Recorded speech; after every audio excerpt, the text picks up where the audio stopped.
Pearce versus Eaton County Road Commission and Brugger versus Midland County Board of Commissioners.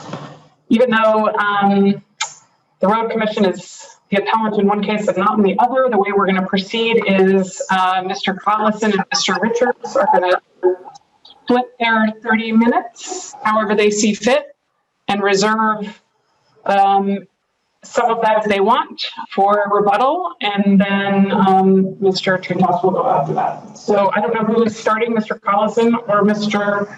Richards, but whoever it is may go. Please declare, Your Honor, Joseph Collison. I'm appearing on behalf of Appellant Glenn Pearce. I would like to reserve between Attorney Richards and myself 5 minutes for rebuttal.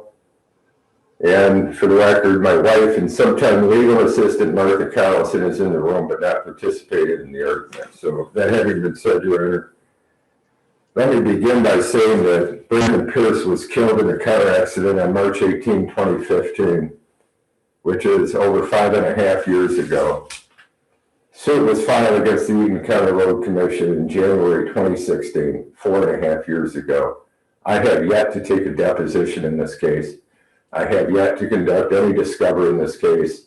And the reason for that, Your Honor, is for the past 4.5 years, I have been to the Court of Appeals twice, and now the second time to this court, arguing about proper notice to the Road Commission. That, in and of itself, Justice, should reflect the confused state of the law when it comes to County Road Commission cases in which notice provision to use. As a predicate for that, Your Honor, I would also like to put this into perspective. Your decision is certainly important to the parties, particularly the plaintiffs in the consolidated appeals. But on the other hand, there can't be more than a handful of these cases that survive Strang. I mean, Strang was decided in 2016.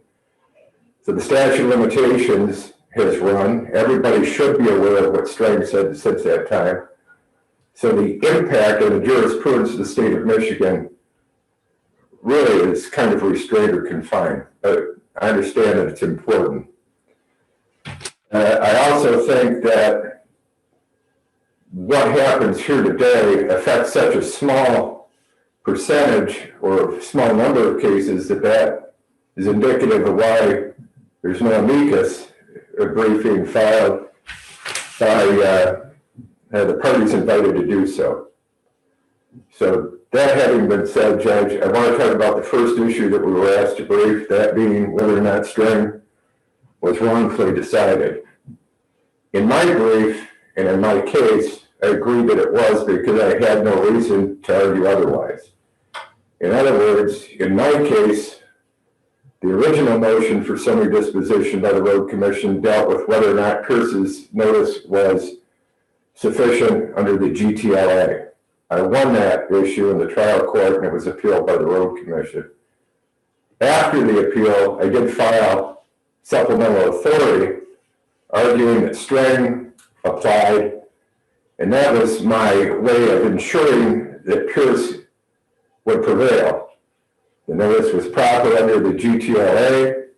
If that was overruled, it was certainly proper under the Highway Code. So in Pearce, we never got to that analysis as to whether or not Strang was rightfully or wrongfully decided. It really didn't become an issue until that first appeal. And at that time, the Road Commission argued as strenuously as it could that Strang was wrongfully decided. And of course, I took the other position. Now we find ourselves in the anomalous positions that we're arguing each other's case from opposite directions during this appeal. But in any event, I can't comment as to the appropriateness of the ruling in Strang. It's not preserved in my case for appeal, but I have read what Mr. Richards has filed. I've read the amicus by Attorney Bernstein, and I'll state today, Your Honor, I've been enlightened and my consciousness has been raised, and I do believe that there are valid points to be made as to whether or not Strang reached the proper conclusion. That having been said, Your Honor, I want to talk about string just a little bit. Simply because string is a somewhat unusual situation, that it's not truly a case of statutory interpretation as much as it is statutory application. In other words, string didn't attempt to interpret the languages of these statutes, but to try to reconcile them and determine which notice provision applied. So, as I indicated, I think that the language is pretty clear, and string is not a this is what it means situation. String is a pick one situation. And my position is that, unfortunately, for 50 years, this court, the Court of Appeals, trial courts, and trial counsel have all picked the wrong one. It's important to understand, given the perspective that this truly is something that shakes the legal community and was totally unanticipated and does constitute a new rule of law. In these road commission cases, the legal community is pretty closed. And with defense counsel, they represent practically every road commission and have for 100 years. And these are smart people. Yet when you look at the procedural history of my case, there were 4 answers that were filed, 2 with respect to Pearce, 2 with respect to Hurston. And during none of those answers was a highway code raised. There was Mr. Collison, I'm going to interrupt you and see if my colleagues have questions, and then you can continue to use your time. I know you guys are dividing it, though, so I don't want you to run out of time before you have a chance to answer any questions my colleagues have. Justice Zahra? No questions at this time, thank you. Justice Viviano? No questions. Justice Bernstein? No questions, thank you. Justice Clement? No questions. Justice Cavanagh? No questions right now. Thanks. Justice Markham? No questions now, thank you. Okay, you may continue to use whatever portion of the time you are prepared to use. Thank you. Thank you, Your Honor. I do want to point out that in the cases cited by the Road Commission, which argue for retrospective application, Hathcock, Rowland, DeVillers, Gladich, etc., all of those cases where retroactive application was made, they all have some element of judicial involvement. In other words, for example, Hathcock overruled Polltown. Polltown took public use and expanded it into public purpose. And Hathcock simply said that's not what the Constitution says. And that's why retrospective application was made. In Rowland overturned that part of the actual prejudice requirement that, quote, was engrafted under the statute by the judiciary. So again, judicial involvement in that.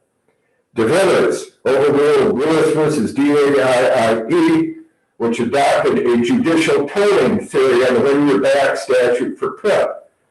In other words, Lewis stated that the 1 year back was tolled until the insurer formally denied liability. That's not in the statute, and because of the judicial intervention, that was rolled back retroactively. Gladich versus New Family Homes overruled Buscano versus Rhodes, which said that the statute of limitations is tolled as long as suit is filed rather than service or in the process put in the hands of somebody for service. This case is different because there is no judicial intervention in what the highway code means or what the GTLA means. Simply, this is a choice between one or the other. And again, Justice, for 50 years, everybody has chosen the wrong one. And in the interest of justice and fairness, all I'm asking is that this court apply string prospectively and allow Lynn Pearce to have her day in court, and I would be more than happy to answer any further questions that the panel might have. Thank you. There are questions thank you, Mr. Collison. Are there questions for Mr. Collison at this time from anybody? Then why don't we go on to Mr. Richards and there any questions?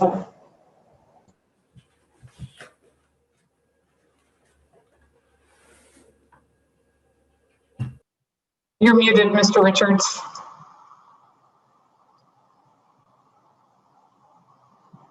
I knew I'd do that. My apologies. Good morning, Your Honors. Patrick Richards appearing on behalf of Appellee Timothy Brugger. Mr. Brugger was seriously injured in a motorcycle accident when his motorcycle struck a pothole and caused him to lose control. 2 years and 9 months before straying, Mr. Brugger filed his notice for pre-suit notice in this matter. After nearly 2 years of litigation, dozens of discovery depositions, the defendants finally filed a motion for summary disposition, arguing that the notice was defective. It only did this more than 7 months after the straying decision had been decided and this court denied certification. And I think I've set forth in my brief why I think that was. I think everybody was operating under the assumption that the GTLA was the controlling statute because of the decades of case law. And in fact, probably because of the defendant's practice in these cases to seek dismissals against plaintiffs who did not comply with the GTLA. The straying decision essentially pulled the rug out from underneath us. It changed the rules in the middle of the game. It took what we all thought was the law and changed it so that now, instead of the 120-day notice provision, we were going to be required to comply with the 60-day notice provision. No one seriously thought that the highway code controlled these cases. And the defendant, as I said, had repeatedly in this case and the companion case and in other cases argued the other way, that the GTLA was the controlling statute. And you know, we don't know the answer to this, but I'm sure there have been for decades cases dismissed because the Road Commission took the position that the notice didn't meet the strict standards of the GTLA. But, you know, here we are now with the defendant arguing now that the highway code is the controlling statute and following the GTLA was wrong all along. It's in this context, you've asked us to look at 3 different issues. 1, whether straying was correctly decided. 2, if so, or if it was, whether or not this created a new principle of law. And then 3, do the Pohutsky factors favor prospective application? I'm certainly happy to take questions if there are any. Otherwise, I can just go into my presentation. I'm happy to see if there are questions at this point. Justice Zahra? No questions at this time. Thank you. Justice Viviano? Sorry, no questions. Justice Bernstein? No questions. Justice Clement? No questions. Justice Cavanagh? None for me. And Justice Martin? Just one question, please, counsel. Now that you've had the benefit of time to reflect upon straying, do you still feel that straying is an incorrect statement of the law? I do. And I base that on essentially 2 arguments. The first has always been our position that we believe that this court in Brown settled the issue as to which notice provision applied, and that it is our position that Rolland in no way overruled that decision.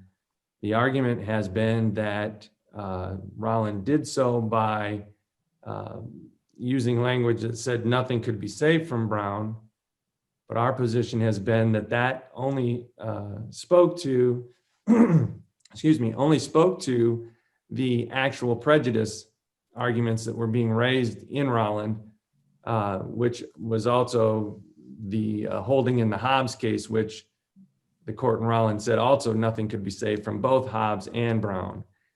But we also look at it this way, that even if the Rollins court did effectively overrule Brown's decision that the 120-day statute did controlled, the analysis should have been that the GTLA is the more reasonable approach here to control these cases. And that's essentially looking at the GTLA, its timing, it's the more recent statute. It was amended in 1970 to add to change the 60-day to the 120-day.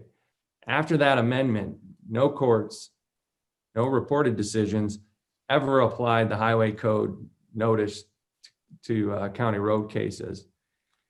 And we think that's because everybody understood, and the case law from this court bears it out, that the GTLA's purpose was to create a uniform system for these cases, that the GTLA was to be considered all encompassing. And you can see that in the language of 1404, which says that it applies for any recovery arising out of injuries for any defective highway case. So if you look at 14.4, just based on the text of that, it certainly indicates that the 120-day notice provision would apply to county road cases. And so we think, given that it's the more recent statute, and the purpose was that this statute was to make uniform all the laws controlling governmental immunity, that should have been the statute that applied. And so even if Strang was correct in finding that Rollins did, I guess, implicitly overrule Brown as to the 120-day notice provision, we think Strang was wrong in determining that the highway code controlled over the GTLA. Thank you, counsel. You may proceed, counsel. Thank you. I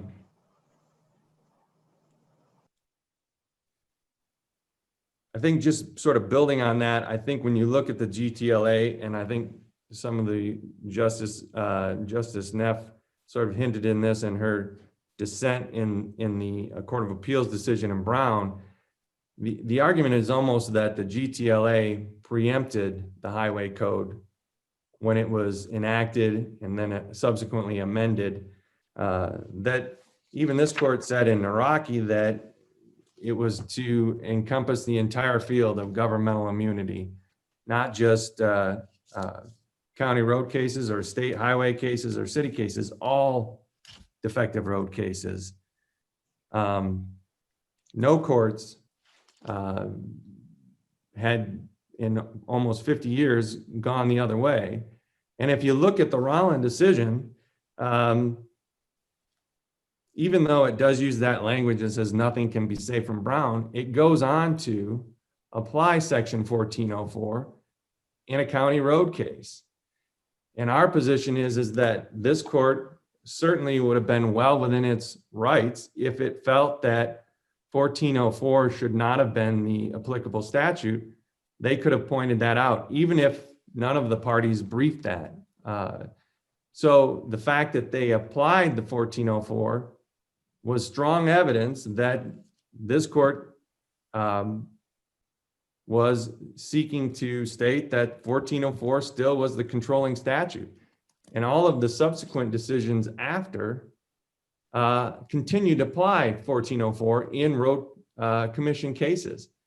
Nothing up until Strang even hinted at that the highway code was going to be the appropriate code for county road commission cases from here on out.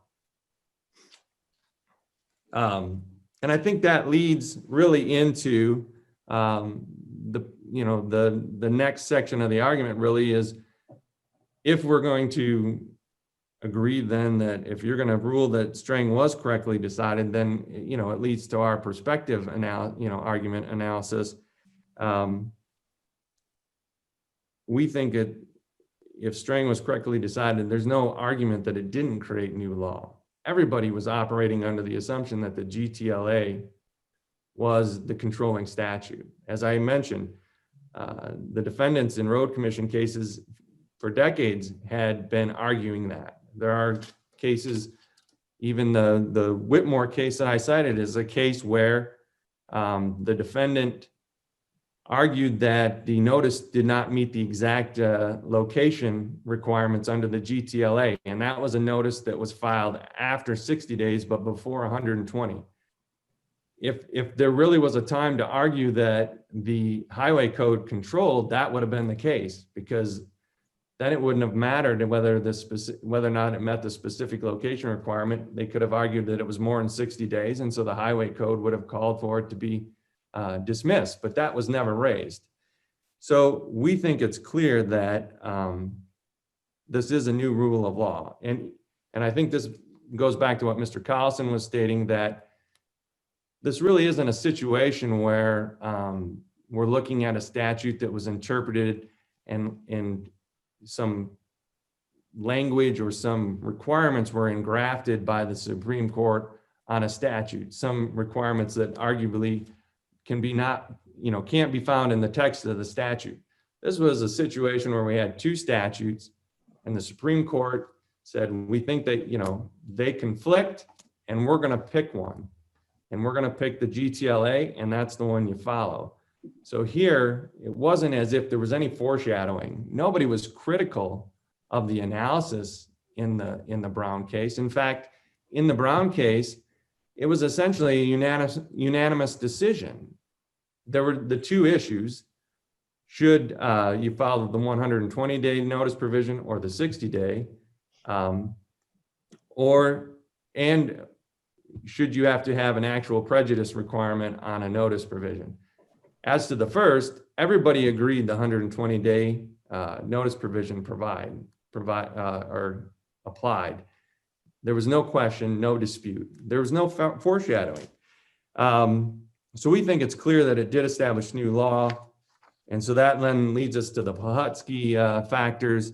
And we've analyzed those three. We think those three are in favor of prospective application. If the whole purpose was to clarify what statute to follow from here on out, I don't think prospective application is going to interfere with the Strang decision in that regard. As Mr. Collison said, we may now be dealing with a small subset of cases that sort of fall in between now where Strang was and what the law is now. The extent of reliance, I don't think that can even be argued. Everybody relied on it for over almost 50 years.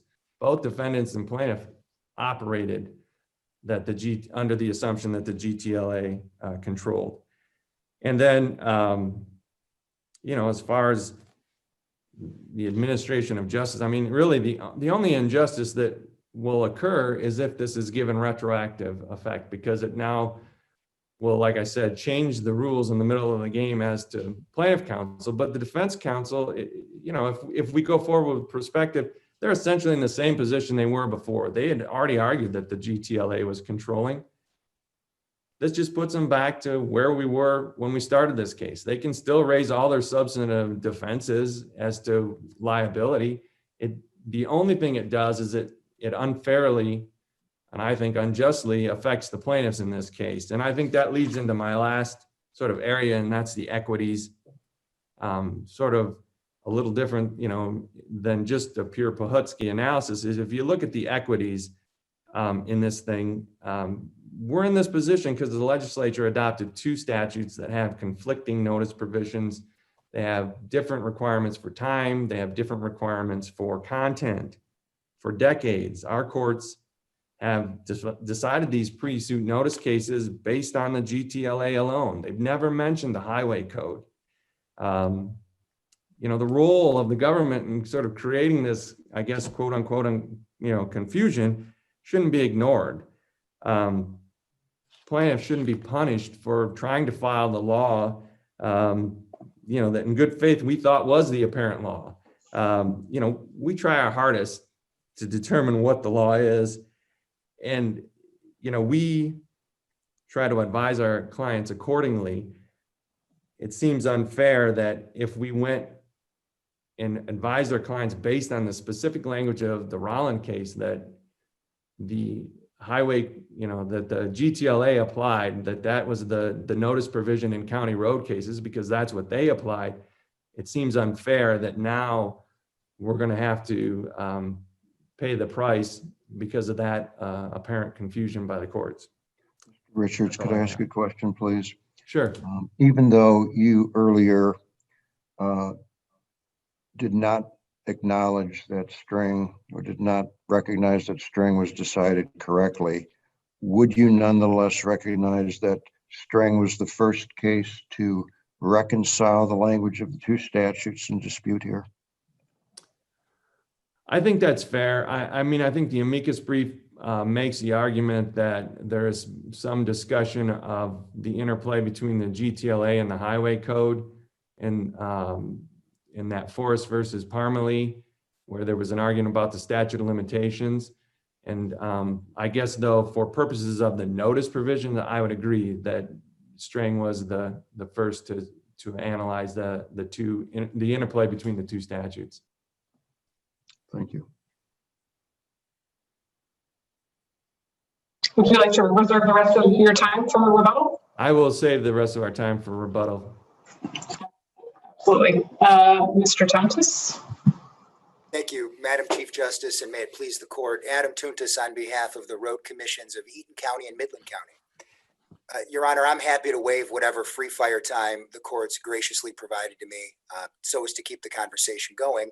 But I do want to go right to Justice Markman's question that I don't think got a good answer. And it was Strang properly decided? And the answer is yes, absolutely yes. It was properly decided because Rowland laid to waste Brown, Hobbs, not just in name, but their entire analytic framework. The attempt to sort of differentiate and argue that the equal protection argument in Brown is somehow not tethered to the actual prejudice requirement in Brown is fictitious. I mean, it's just artifice. What Rowland did was not just simply overrule the case, it rejected its entire mode of analysis. And again, the court in Brown, recall, tried to ascertain the purpose for these statutory notice provisions. And they decided there was only one: prejudice prevention. Now, under rational basis review, which this court was obligated to employ in Brown, that should have been the end of the inquiry. Is there a reason for this notice statute? Yes. Okay, now we turn to the plain text. What does the statute say? What does it command the court to do? And in this case, 1402 clearly incorporates and has, since it was enacted, the highway code for those claims that apply to county road commissions. There aren't two conflicting notice statutes. There is one notice statute that incorporates another section of the code, and it does it explicitly.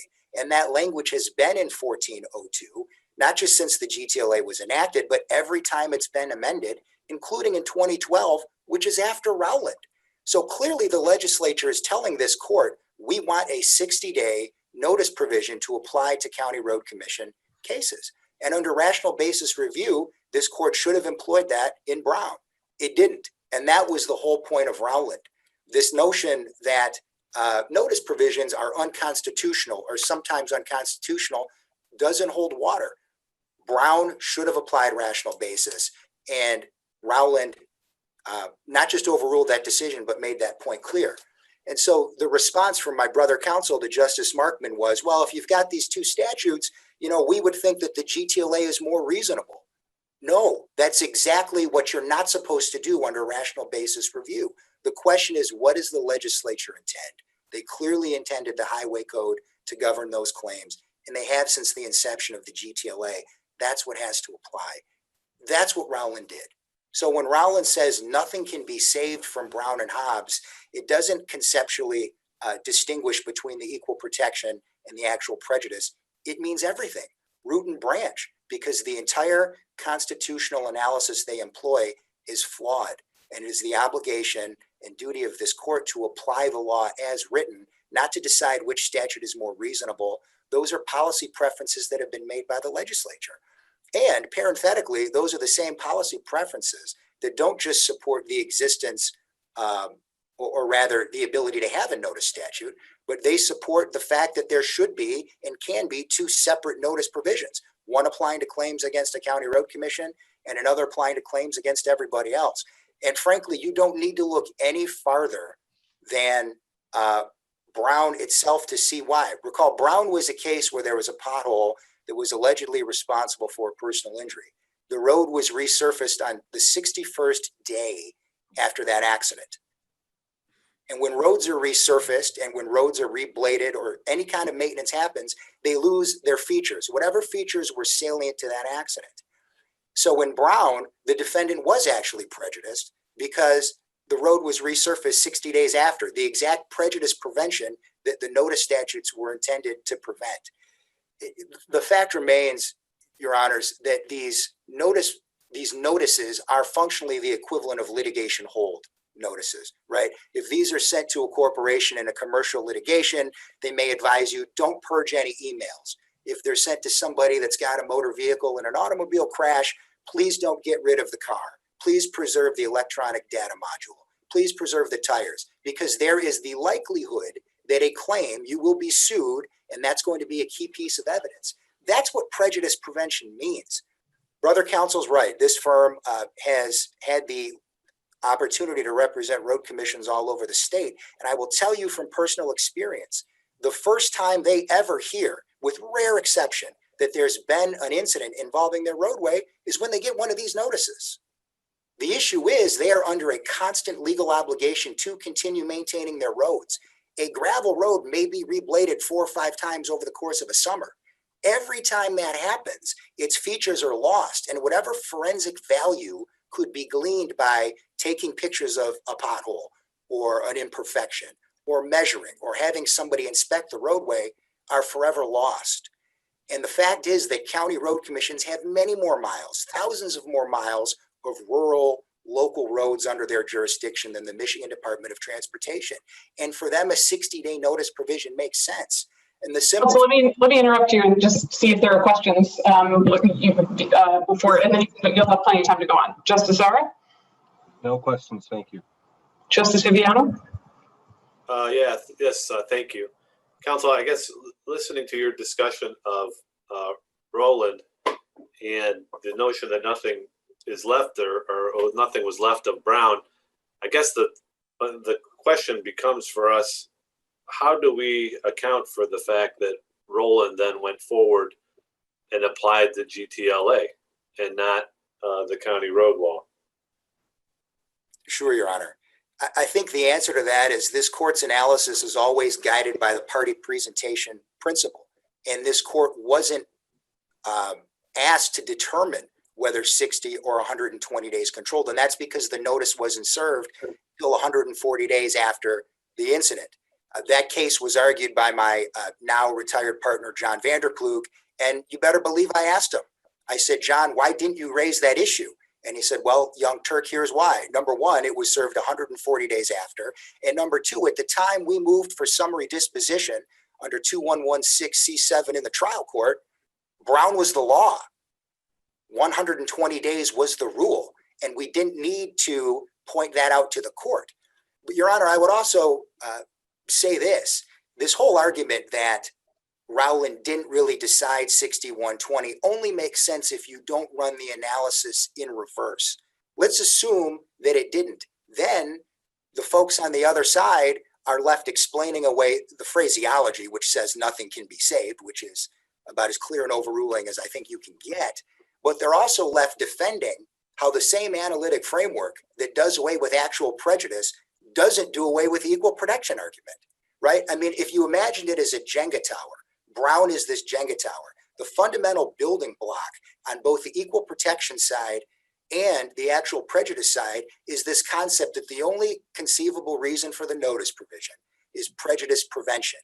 Now, what the court should have done in Brown once they made that determination is said, okay, we've got our reason, rational basis review now applies. What do the statutes say? Instead, they said, well, if it's prejudice prevention, we're going to now analyze the statute, and any outcome that we don't see as conceivable with that animating principle of prejudice prevention, we're going to ignore, or we're going to graft another requirement onto it. We're going to attempt to effectively legislate the reasonableness of the statutory regime. But once you remove that, once you say there could be any conceivable reason, which the Rowland court did, they pointed out at least 3 or 4 reasons for the notice statute, any one of which will suffice, then that bottom building block is gone. Then the whole Jenga tower collapses. Then the court is left really applying the plain language of the statute. And again, since the GTLA has been enacted, it has always incorporated the Highway Code's principles for those claims dealing with a county road commission. What your position, as I understand it, is, or at least as I'm understanding it, is that Rowland revived the statute. Would that be a fair characterization? It revived at least that part of the statute, the part that was ruled unconstitutional in Brown. Your Honor, I think that's a fair characterization. I mean, in my own mind, I think of it as that it wiped the slate clean and took us back to the plain wording of the statute itself. But we had a statute that was rendered unconstitutional by the court, first by the Court of Appeals, and then by our court in Brown, right? Correct. So that portion of the statute, the notice period at least, was not valid for that period of time, right? Correct. And then at a certain point in time, the statute is revived. And I guess the question for us is, when was it revived? And if it's Rowland, we have to think about, did Rowland really send a clear message that this statute was revived, since Rowland didn't even mention the statute one time and then went on to apply the other statute? So how does that send a clear signal to the world, to the public, to the lawyers out there and their clients, that the statute has been revived? Your Honor, the message is sent that it's been revived because the court dismantled Brown's analytic framework. And the logical conclusion when that's done, and you're now transferred back to the plain language of the statute that existed before Hobbs and Brown and Gruba and all the other cases that tinkered with the language, when you go back to that world, then the only logical conclusion is that, yes, the plain language of the statute applies. Now, that does get into this notion that did Strang create new law? And the question is, it couldn't have, because Rowland is the case that did all the heavy lifting. Strang did nothing but apply the law, the statute, on that blank slate with a revived statute or blank slate, or however we want to conceptualize it. It was, in fact, Rowland that did all the heavy lifting, and Rowland applied retroactively. As did Strang in the case of Pearce. Again, it was the plaintiff in Pearce that used Strang offensively to obtain relief in the Michigan Court of Appeals, and now is arguing that, well, Strang should apply to my benefit, but if it inures to the defendant's benefit, then it should only apply on a going forward basis. We talk a lot about in our court about the public needing to have notice of the laws. The laws should be clear, easy to understand, stable, predictable, etc. What I'm really struggling with is how we can say that Rowland put the public on notice that the statute was being revived. Can you address that point for me? How can we say that it put people on notice? And in fact, in your own practice, did your practice change after Rowland? I mean, did you start bringing motions based on the Highway Code after Rowland? I mean, were people really on notice, or is this something that didn't come to a head until Strang? Your Honor, the short answer is that we did not change our motion practice. But the longer answer is that the reliance interest that's described in Pohutsky and employed to determine whether or not it is just to apply a ruling retroactively looks at the perspective of real flesh and blood people, not attorneys, with all due respect. When you look at Pohutsky, the argument wasn't made that, between plaintiff's lawyers and defense lawyers, there's obviously going to be some confusion. The real world dislocations the court talked about were that there were actual homeowners who didn't purchase certain types of flood insurance because they were operating under the assumption that the government would reparate them if there was damage to their home, and that those folks would be left without a remedy despite having made decisions and entered into contractual relationships. That is not what we have going on here. I mean, it is not the case, I would posit, nor has it been shown in connection with this case, that any motorists in our state have avoided county highways in favor of state highways or vice versa, because there may be a different notice provision that applies to them in the event they're injured. The law. I guess that's a very, that's sort of a narrow way of looking at it, isn't it? Isn't the public entitled to have notice of what the law is as it applies to them? And don't they go to their lawyers for help in understanding what the law is? And the question here is, do you have a vested right in your cause of action if you followed the law that was applicable at the time? Or, was this statute revived in a way that it's provided fair notice to the public of what their obligations were going forward after Roland? Your Honor, I would answer that question two ways. The first way is that it was Roland itself that, when it analyzed, in that case, the GTLA, talked about how the notice was filed at 140 days. And if somebody had simply opened the statute and read it, they would assume that the application of the law meant that claim was barred. But it wasn't, because of the legal analysis that had been engrafted onto the statute by the court. I would say this, Your Honor. If somebody wanted to know which provision applied to their case and they opened the statute, they would have been in the exact same position as the folks who were analyzing in Rowland. They would have seen that 1402 specifically incorporates, and always has since its inception, the highway code. The other thing I would point out is, you start talking about reliance and the preservation of causes of action. I mean, the fact of the matter is that this court has retroactively applied law, particularly in Covenant, which was upheld in W.A. Foote, to circumstances where causes of action huge amounts of causes of action were clearly extinguished by the court's decision to apply the plain language of a statute. Brother Counsel's point is well taken. There may only be a handful of these cases, road commission cases, where somebody could effectively argue the rules of the game were changed. I don't think they're right in arguing that, but there may be a handful. Covenant, there were thousands of cases. There are cottage industries of law firms that represent hospitals in medical reimbursement claims and make a good deal of money. And all those cases were now jeopardized by the ruling in Covenant. And that gets back to this reliance interest. Your Honor, you're right. A layperson without the benefit of a law. Let me just jump in. In the Covenant case, as I recall, we were not looking at one of our prior precedents. We were looking at Court of Appeals precedents going back many years.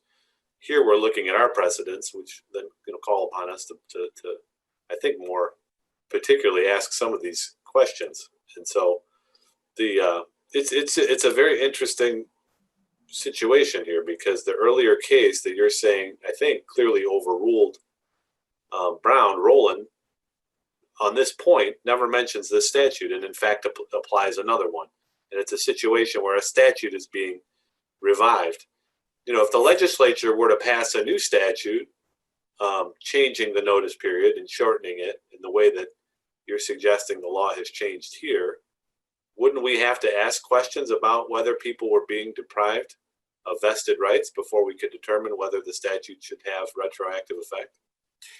Your Honor, I think you would, but I would return to the fact that in this very instance, when 1402 was amended post-Rowland, the legislature left the 60-day language in there. They left the direct incorporation of the highway code. And so the question becomes, what else does the legislature have to do to communicate to members of the bench and bar that it's serious about the 60-day notice provision?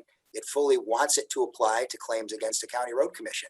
And the question hasn't been answered by the folks on the other side of this issue. They might have left it there because it was a dead letter, rendered a dead letter by the court, and they weren't concerned about it and overlooked it. Isn't that possible too? You're reading a lot into inaction by the legislature, aren't you? Your Honor, respectfully, no. I think what I'm reading into the legislative action is simply that when they amended it, the code section was left, and I don't know what else they could have done to confirm their commitment to the 60-day notice provision. they every time they've had an opportunity, they talk about, the other side's talking about the GTLA being the one broad sweeping umbrella that's going to capture all these claims where someone's been injured as a result of negligence on the part of the government. Every time the GTLA has been amended, they've left this language in there. I understand that it has caused confusion for members of the bar, but respectfully, that's not the reliance test. The test is, are there actual real world people that are going to suffer dislocations based on the language of the statute? And when the precedents of this court, I think, are clear, Your Honor, that when you're returning to the language of a statute, which is the most reasonable understanding of the law, which is the one the legislature clearly intended, that fact supports retro application. That in fact, retro application is the only way to honor the legislature's role in our unique system of government, and that role is to declare what the law is. And so when you get into this third prong, the administration of justice, this court's also pointed out that the simple fact there will be plaintiffs that lose and there will be defendants that lose isn't enough. It's got to be an even-handed, not putting the thumb on the scale analysis of what the law is. And in this case, the law is and has been since the time of the GTLA's inaction, the incorporation of the Highway Code. Whether I got it wrong, whether brother counsel got it wrong, we're lawyers. We're expected to know the law, but it's also understood that we're not omniscient and sometimes we'll get it wrong. The question is, what was the law? What did it say in the statute? And if it said something other than what this court has been reading it to say, what was the basis? And what Rowland did was do away with that entire analytic framework that provides an alternate basis, that tinkers with the language of the GTLA and the Highway Code. The law is what it says.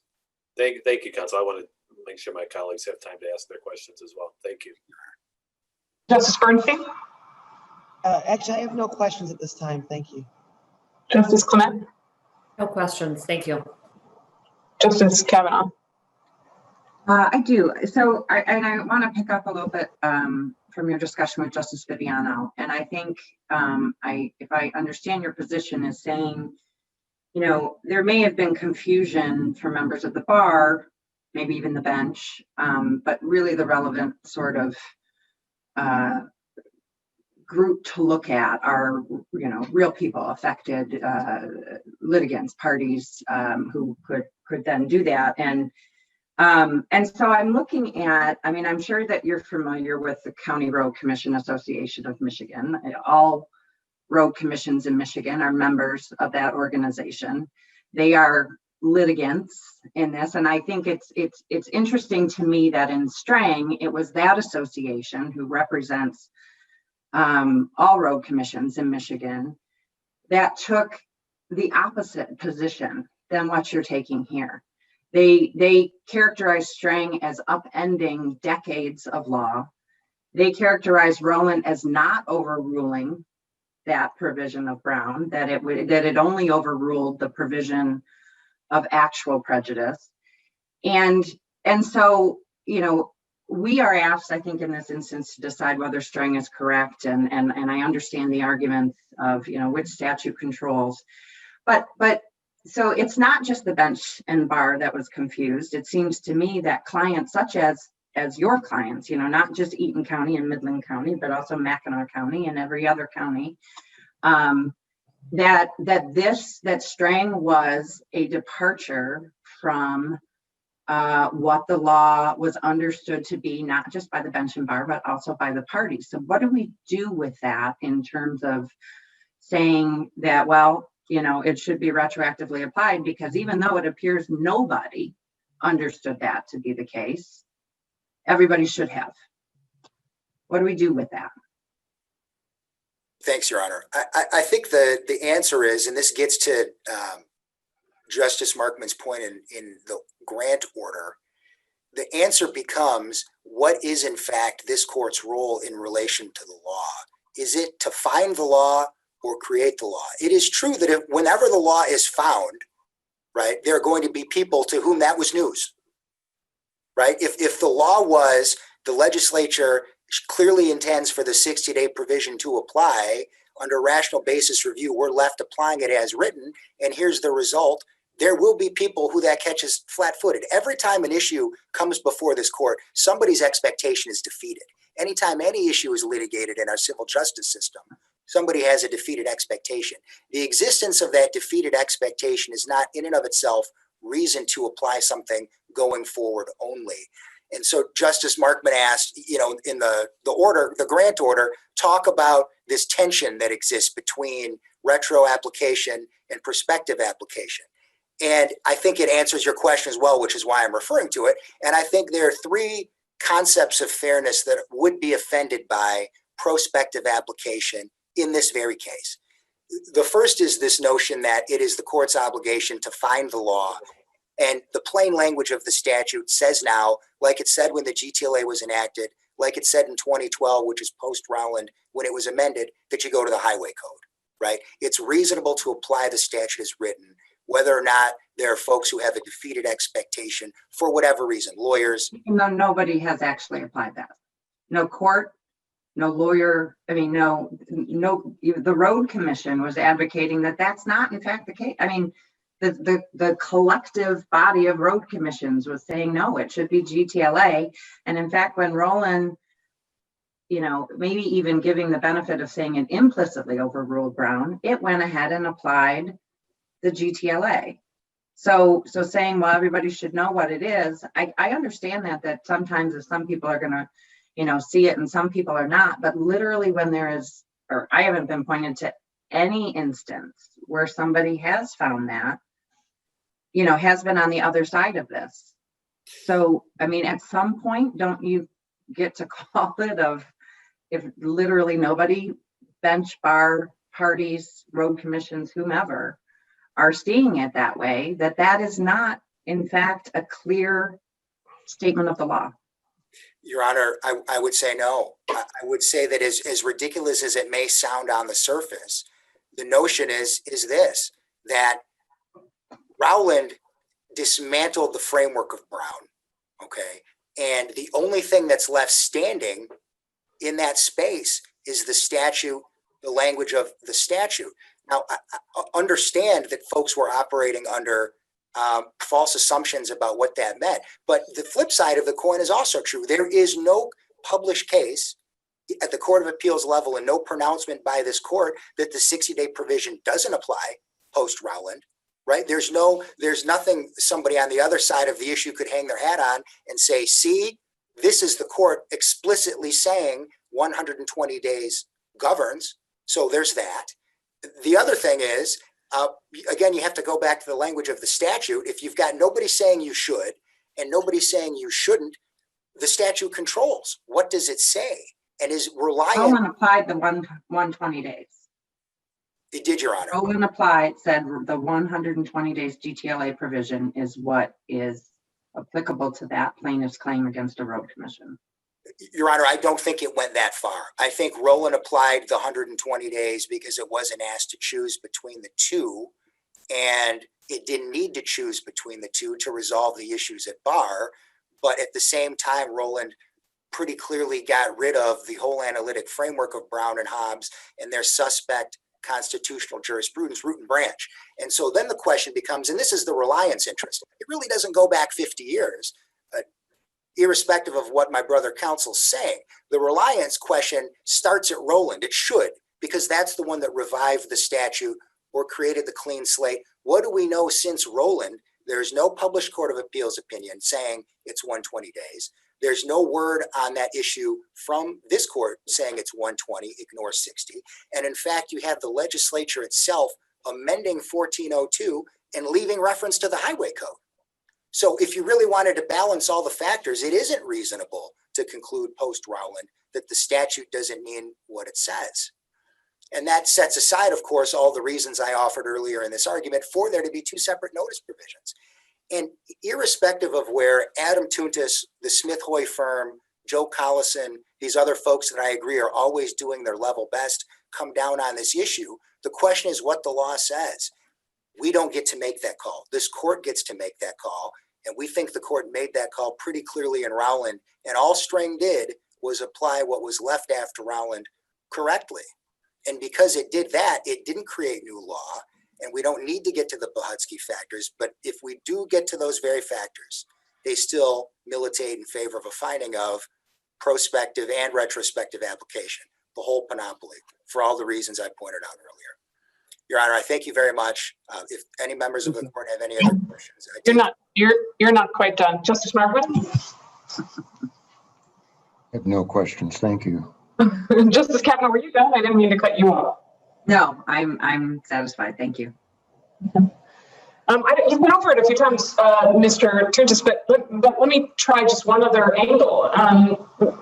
Roland reversed Brown largely for the reasons in Justice Riley's dissent, and Justice Riley agreed in Brown that 120 days applied. So what do I make of that? That just, to me, makes it even less clear that Roland gave us some clear path that nobody then noticed for another 7 or 8 years about what the correct notice provision was. Sure, Your Honor. I think the response to that is Justice Riley's analysis, which was effectively a rehash of the equal protection argument, wasn't permitted under rational basis review, right? It's not up to this court to choose between two statutes. They don't conflict on their face. One incorporates the other and has always incorporated the other. And once there is any conceivable reason enunciated for the statute's very existence, then the court has to employ the plain language of the statute itself. And when you do that, you are left with 60 days being the time frame for notices in relation to a county road commission. Just a little sloppiness in Roland not to clean up that little one problem with Justice Riley's dissent, or it's a lot to try to sort of figure out for lawyers and judges, given all that, isn't it?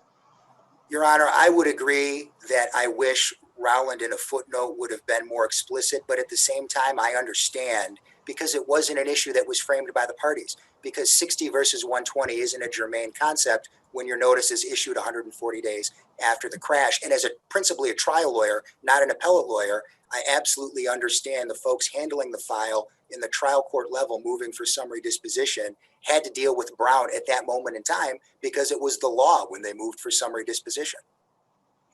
So counsel is I'm sorry, man. No, I had nothing further. The floor is yours. So counsel, as the years go by and you reflect upon your experience in this case, and if perhaps we decide this case in a manner that you urge upon the court, what is the counsel that you provide to other lawyers that you mentor over the years as to how they would best avoid being placed in what I think plaintiffs' counsel in this case would say is an essentially untenable situation? What advice would you give them in order to avoid being placed in the circumstances that plaintiffs are being placed in as a result of the cases that we've been considering over the years in this realm of the law?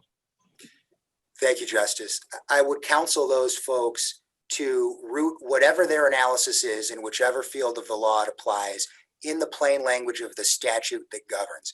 And if you're going to deviate from the statute for any reason, you better be sure that you have a sound legal basis for doing so.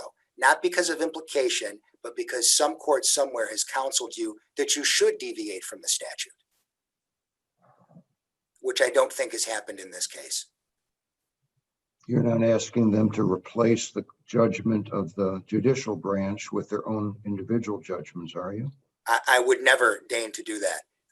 And in fact, if they were dealing with a situation like Rowland, they should have been left with the implication. Clearly, the takeaway should have been that the highway code applied. Your Honor, and actually I can speak from personal experience on this very issue. In the Pearce litigation, when that complaint crossed my desk, I said to my young associate, I was a junior partner at the time, I said, this notice is bad. Under 1402 and 1404, you need to file a motion for summary disposition. And my associate came back to me with the highway code and said, boss, what are you talking about? There's this statute here that governs claims against the county road commission. and I shooed him out of my office because I was lazy and analytically unwilling to look at the law. And I said, no, this is the way everybody does it. You should do this. I was wrong. And I'm willing to admit I was wrong. I should have taken that as an invitation to be the more senior lawyer and to read the law and have a reason for the order I was giving him. That's what I would counsel folks to do in a similar situation. Thank you. Counsel. Thank you, counsel. Mr. Richards, Mr. Collison, is one of you going to handle the rebuttal? You have 4 minutes and 19 seconds left. I only have a couple of issues to discuss, Justice. I want to read from Zahra versus Palace Sports and Entertainment. I'm not arguing that the plain language of the statutes is anything other than what it is. My argument is that the application controls this litigation. Zahra says effectively, a new principle of law can be established even where a court interprets a statute consistently with its plain language if it affects how the statute would be applied to litigants in a way that was inconsistent with how the statute had been applied. And that's what's happened in this situation. If you believe that String was decided appropriately, it was the application of the county highway code, road commission cases, that was a revelation to everybody. Matter of fact, when String came out, my firm is consisted primarily of my brothers. There are 4 of us. And we talked about these things. And I said, you know what, this is like finding out as an adult that you're adopted. I mean, it's just such a revelation.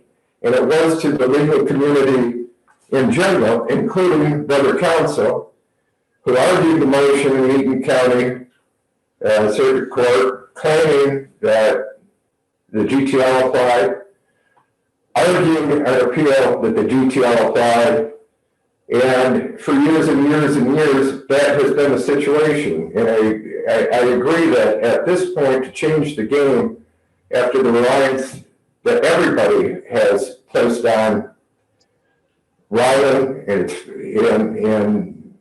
the fact that the GTLA applies, I think is unfair. And I would ask that String be applied prospectively to this appeal of justice. Thank you. I yield my time. Mr. Richards, you left you a little bit. Thank you.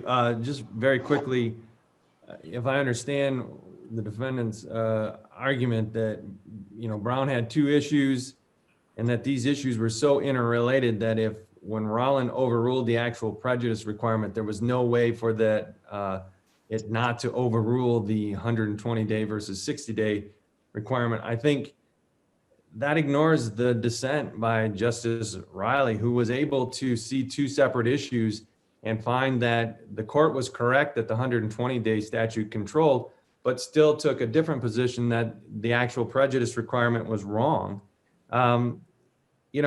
Ultimately what happened here is Rollin, regardless of its decision, applied 1404 in a road commission case. The argument that it did so because it wasn't briefed, I think carries a little weight. I mean, I cited Mack v. City of Detroit, which was a case where this court went out and said, look, neither party's raised this, but we think the GTLA controls here. And they were well within their rights and under the jurisprudence of Michigan to apply the GTLA. So I think the court in Rollin, if they thought that there was a problem, that now that they've overruled Brown in its entirety, as the defense argues, then they would have had some obligation to analyze whether or not 1404 or the highway code applied. Otherwise, they've gone and applied the wrong statute. And I don't think this court would be comfortable with the argument to say we applied the wrong statute simply because it wasn't briefed by the parties. I mean, this goes to what Justice Markman said. How are we supposed to advise our clients when we would look at that statute and I'm supposed to say, look, I think now if I read this closely that this case overruled Brown in its entirety, even though they applied 1404 in a road commission case, that would be that's not me being lazy. I think that would be me ignoring what this court stated explicitly, that 1404 applies in county road cases. Thank you. Thank you, counsel. The case will be submitted. Appreciate your arguments.